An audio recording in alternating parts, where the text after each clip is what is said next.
maybe you think like, that's not true. That's not my experience. Just look to where, just find that truth if you can. Maybe it isn't with your partner, but maybe it's with a really dear friend that it's like, I freaking love this person. There's nothing that they could do. You know, it's just that unconditional love and acceptance.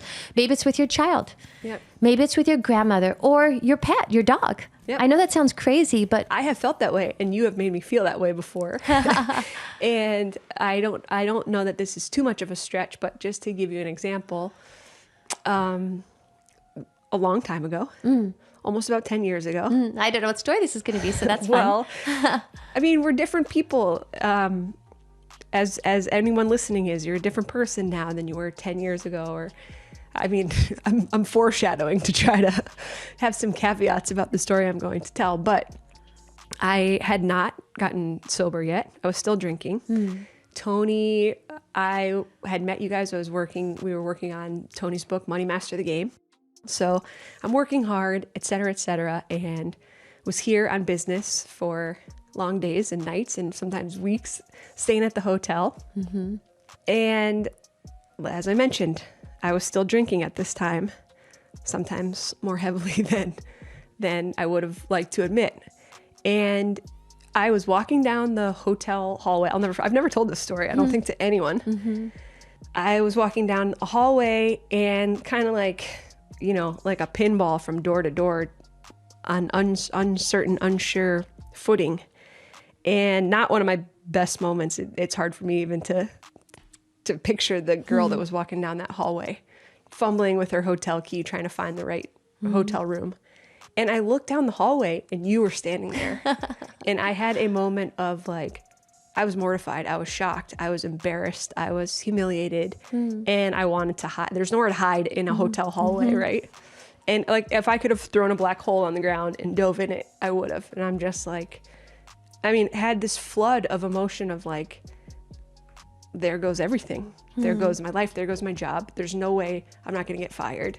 I can't even stand up straight. And you came over and you were just like, hey, Mare. Hey, Mare, you doing all right? And I was like, I mean, honestly, probably what was I afraid of? I was probably afraid that I was going to lose your love because you and I were very good friends even at that point. Yes. It makes me emotional to think about because I was just like, I was terrified and ashamed and just thinking, she's never, everything that I've ever known with her is gone. And you were just like, looks like you need some help. Getting me into my room. Yes, I remember that. Do you remember this? I do remember that story. And I love that that's what was stirred out through this conversation. I remember when you left, you didn't feel yourself and definitely continued to linger in my being. And I felt uneasy. And by the way, you know, innocently, we as human beings, you know, we feel these instincts, and I think it's so beautiful when we tune in and you know, act. And that was one of those moments. And I remember walking down the hallway and seeing you, and I had love and compassion for you. I was like, oh my gosh, I got to get you in that room. I got to get that key and help you open that door. Get those shoes off.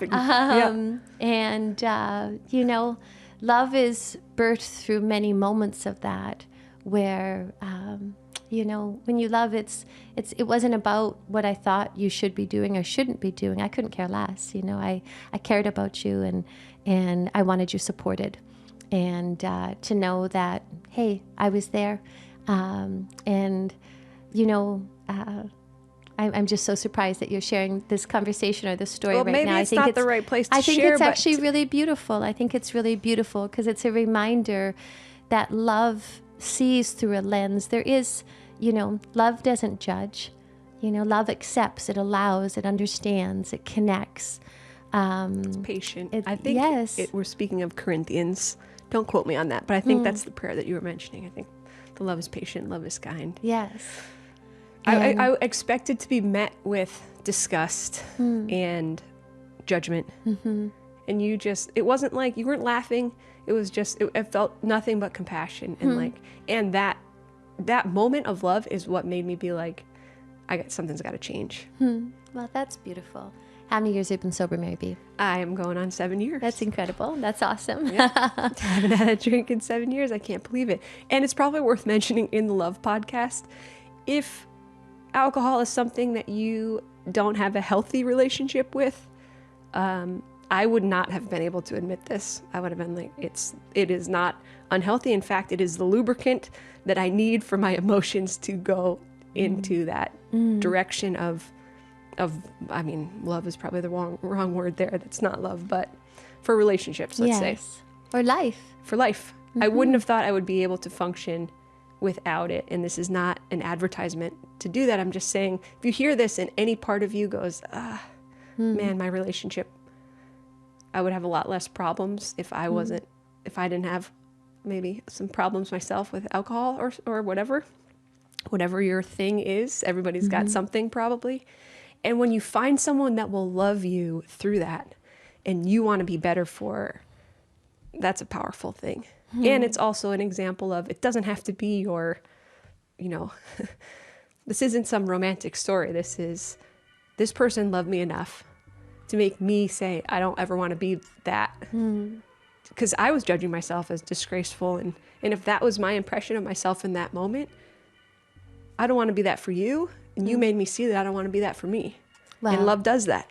Well, I think you just stumbled upon something that a lot of times culturally or in this world that we can miss, because love really does start with ourselves.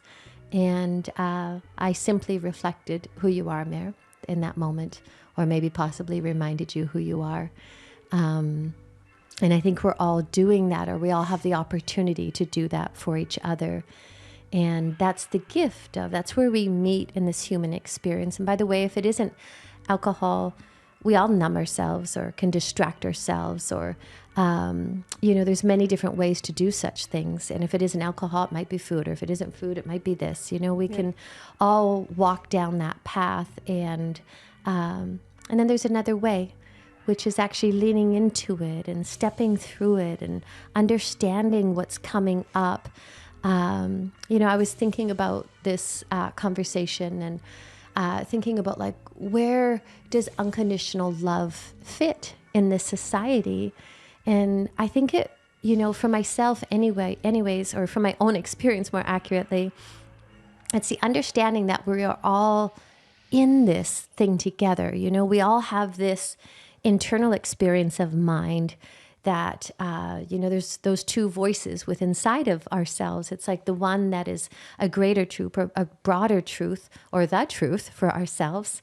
And there's the one that's kind of the naysayer, that's, you can't do this, or this, that, or the other. Like you said, shameful or disgust. That wasn't even my reference point. But I think that's so remarkable that we